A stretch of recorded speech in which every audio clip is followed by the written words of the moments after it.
Aquarians, let's see कि 25 May 2026 का divine message, goddess guidance, universal message क्या है आज के दिन। अभी आपको क्या सुनने की ज़रूरत है, लाइफ की जिस भी सिचुएशन में आप हैं वहाँ क्या करना ठीक रहेगा।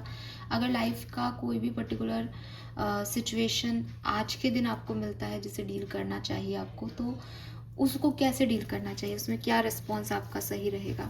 सब कुछ जो है वो हम इस गाइडेंस रीडिंग में देखने की कोशिश करेंगे। ये प्रिडिक्शन नहीं, गाइडेंस है, ध्यान रखें। एंड आप सभी के लिए, हालांकि मैं कम्युनिटी पे पोस्ट भी डाल दूंगी, लेकिन अगर आप अभी मेंबरशिप लेते हैं तो 31 मई को मैं मेंबर्स को 3 मेंबर्स को या जितने भी मेरे मेंबर्स हैं उनके लिए फ्री रीडिंग ओपन करूँगी, लेकिन 31 मई तक जो मेंबर होंगे उनके लिए। तो आप मेंबरशिप लें चैनल की, ताकि आपको फ्री रीडिंग जो है वो मिल जाए। आप में से काफ़ी लोग मुझे डेली बेसिस पे पूछते रहते हैं कि हम पर्सनल रीडिंग कैसे लें। तो वेबसाइट एक सोर्स है ही, बट वहाँ के चार्जेस बहुत ज़्यादा हैं, तो यहाँ पे आप जो है वो रीडिंग ले सकते हैं। एक्यूरेसी ऑफ रीडिंग डेफिनेटली, अगर मैं सिर्फ पर्सनली आपके लिए सिग्निफिकेंटली रीडिंग करती हूँ वेबसाइट पे, तो उसके चार्जेस भी ज़्यादा हैं, प्लस एनर्जी भी बहुत एक्यूरेट 100% होगी। यहाँ पे जो रीडिंग करूँगी वो बहुत सारे लोगों की एक साथ करूँगी, तो आपके चार्जेस जो हैं वो कम हैं, एक्यूरेसी भी 70-80% पे जाती है, लेकिन अगर आप चाहते हैं तो आप ले सकते हैं, ठीक है। ऑलराइट, उसके लिए आपको मेंबरशिप लेनी है। 31 मई को मैं ओपन करूँगी, जिसमें हम आपकी रीडिंग्स को फ्री जो है, फ्री ऑफ कॉस्ट करेंगे। मेंबरशिप का जो पैसा लग रहा है वो लग रहा है। Alright, 25 May 2026 overall energy for Aquarians. 25 May 2026 overall energy for Aquarians is moon. Okay, so मुझे लगता है एक्वेरियंस कुछ चीज़ों को लेके थोड़ा सा ड्रामा, ओवर थिंकिंग, इल्यूजन्स, ऐसी क्रिएटिविटी जो डरा भी रही है और नए थॉट्स भी क्रिएट कर रही है, सोच को बदलाव भी दे रही है, इंट्यूशन भी दे रही है, लेकिन मूड स्विंग्स भी दे रही है, इमोशंस भी दे रही है, डर भी दे रही है। ऐसी एनर्जीज मुझे आपके इर्द गिर्द दिखाई देती है। यस, कुछ हद तक इल्यूजन्स हैं, डर हैं आपके जो सरफेस पे आ रहे हैं, और आपका परसेप्शन बदल रहा है किसी सिचुएशन को लेके, किसी बात को लेके आपको लग रहा है कि यार ये ऐसे नहीं, ऐसे होना चाहिए। तो कुछ ऐसी सिचुएशंस में मैं आपको यहाँ पे देखती हूँ। गाइडेंस क्या है एक्वेरियंस के लिए, let's see. Guidance for Aquarians. मैं आर्कएंजल्स से आपके लिए गाइडेंस लूँगी आज के दिन। आर्कएंजल्स की तरफ से आपके लिए क्या गाइडेंस आ रहा है Aquarius. Thank you so much. Okay, alright, मेरी गलती है।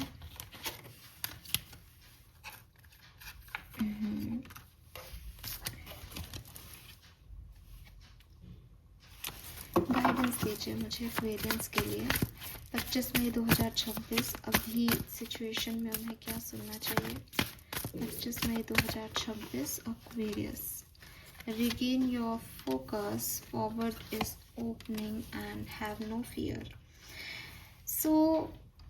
Okay,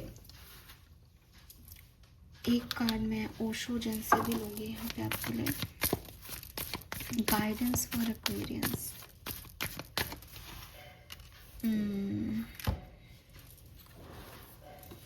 स्पिरिट मैसेज क्या है।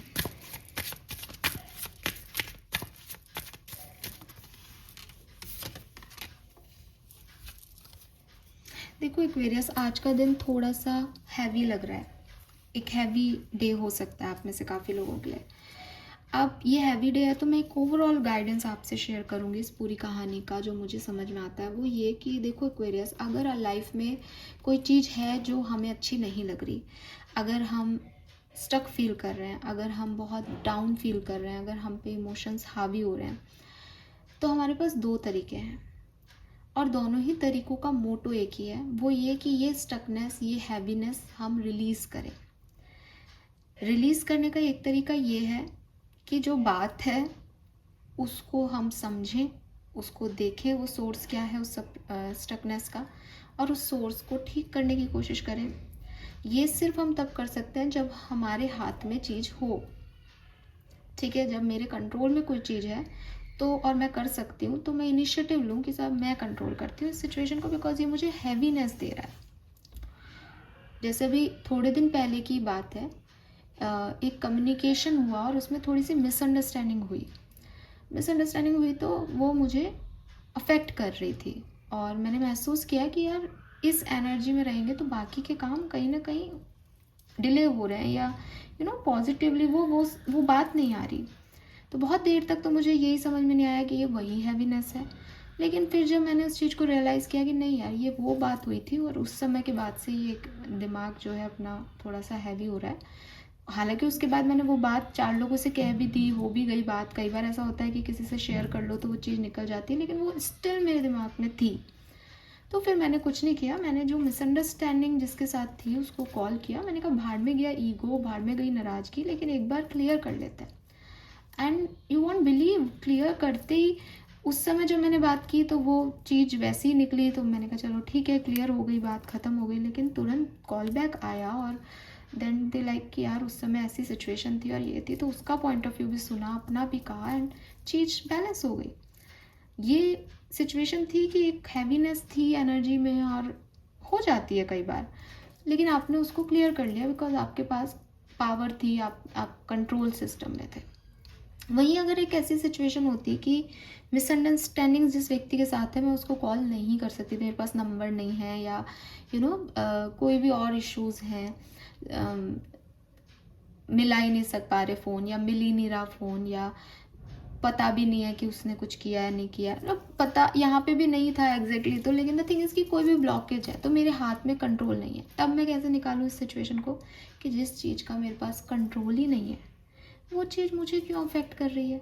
इसका मतलब ये चीज़ भगवान ने की है, कोई कारण होगा, थोड़े दिन में समझ में आ जाएगा, आज को ख़राब नहीं करते हैं। आई नो कि सेकेंड ऑप्शन मुश्किल है, लेकिन आपको फर्स्ट ऑप्शन ईजी इसलिए लग रहा है क्योंकि उसमें चीज़ें ठीक हो गई। अगर मान लो नहीं होती बात करने पे भी तो वो उलझा रहता, लेकिन तब भी तो यही लगता कि हाँ चलो ठीक है, मैंने अपनी तरफ से बात कर ली, समझ में आ गई कि ये सिचुएशन है। तो एक्वेरियस, आपको सिर्फ यही कहा जा रहा है कि कुछ चीज़ों का कंट्रोल लाइफ में हमारे हाथ में होता है, कुछ चीज़ों का कंट्रोल हमारी लाइफ हाथ में नहीं होता है। जिन चीज़ों का कंट्रोल है उन पे वर्क करो, जिन चीज़ों का कंट्रोल ही नहीं है उनको समझो कि भाई जिस चीज़ पे कंट्रोल नहीं है उसके बारे में इतना सोच के परेशान होने का क्या फ़ायदा है। तो क्या करें, अपने लाइफ पर्पस पे फोकस करो। आपका फोकस डिस्ट्रैक्ट होता है जब आप ऐसी चीज़ों में पढ़ते हो। मैंने जो इनिशिएटिव लिया वो सिर्फ इसलिए लिया बिकॉज मेरी बाकी की जो इम्पोर्टेंट चीज़ें थी वो ख़राब हो रही थी, वो एनर्जीज उनको डिस्टर्ब कर रही थी। तो बहुत ज़रूरी है आपके लिए भी कि आप अपना फोकस, अपनी पावर वापस से अडेप्ट करें। आप क्या हो वो भूले नहीं, सिर्फ इसलिए कि सर्कमस्टेंसेस ऐसे हैं, सिचुएशन ऐसी हो रही है, नहीं। आगे जाना है, जो आप चाहते हो वो होगा भी लेकिन अभी अपने आप को ट्रैप्ड मत करो। आप ट्रैप हो रहे हो धीरे धीरे उस सिचुएशन में, धीरे धीरे वो कस रही हैं आपको चारों तरफ से। एक चारों तरफ इमोशंस बंधा हुआ फील कर रहे हो, क्या करना है क्या नहीं, कुछ नहीं, डर है ये आपके। और मून एनर्जी आते ही समझ में आ रहा है कि ये डर रियल नहीं है, आधे आपके बनाए हुए डर हैं। आप, हो सकता है 2 रस्सियों से आपको बांधा गया हो, 2 रिस्पॉन्सिबिलिटीज़ आपके ऊपर हों, लेकिन उन 2 रस्सियों के 4 बल आपके लगाए हुए हैं। वो इतनी भयानक नहीं है जितनी आपने उसे बना ली है। तो या तो इस पे काम करके इसे रिलीज़ करो, या इसे एक्सेप्ट करके इसे रिलीज़ करो Aquarius.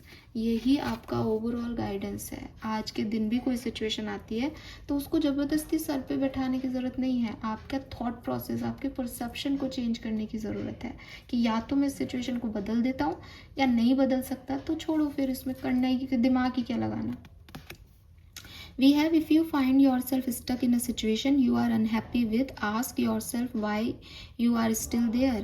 Is it fear of unknown, leaving toxic situation or people? Can for the best thing you could do for your soul and your spirit, be fierce.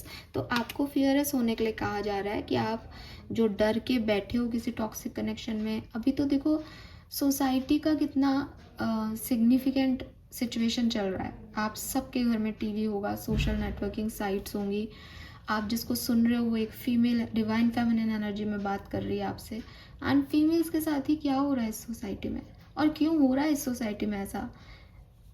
उन लोगों की वजह से नहीं जिन्होंने ये क्राइम किए हैं, आपकी वजह से। और आपकी वजह से मतलब मेरा किसी पर्टिकुलर व्यक्ति के बारे में मतलब नहीं है, लेकिन हमारी सोसाइटी ही ऐसी है। जब कोई फीमेल कहती है कि मुझे इस कनेक्शन में नहीं रहना, तो हम उसे जज करते हैं, उसे छोटा दिखाते हैं कि अरे वो रिश्ता निभा नहीं पा रही, एडजस्ट नहीं कर पा रही, आजकल की लड़कियां ये नहीं कर रही, वो नहीं कर रही।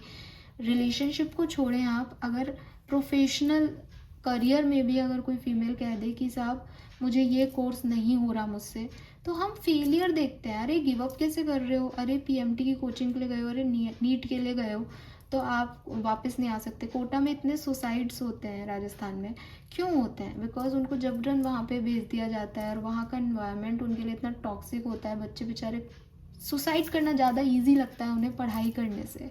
और ये कौन दे रहा है उन्हें बर्डन? आप और मैं ही तो दे रहे हैं, क्योंकि हम उन्हें ये समझा देते हैं कि अगर उन्होंने वापस आ गए वो घर तो वो गिव अप कर रहे हैं। हमने गिव अप की डेफिनेशन इतनी रख रखी है अपनी लाइफ में।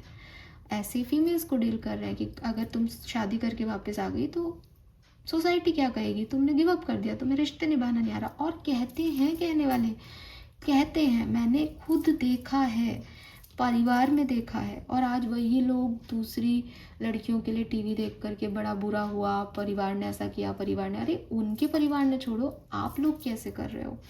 हम सब उसी सोसाइटी के ढर्रे पे चल रहे हैं। अगर हम बदल लें तो समाज बदल जाएगा। और इसीलिए आपको बदलने को कहा जा रहा है, आपको अपना परसेप्शन बदलना पड़ेगा। आपको डरना नहीं है किसी से कि लोग क्या कहेंगे, ऐसा कर दिया तो।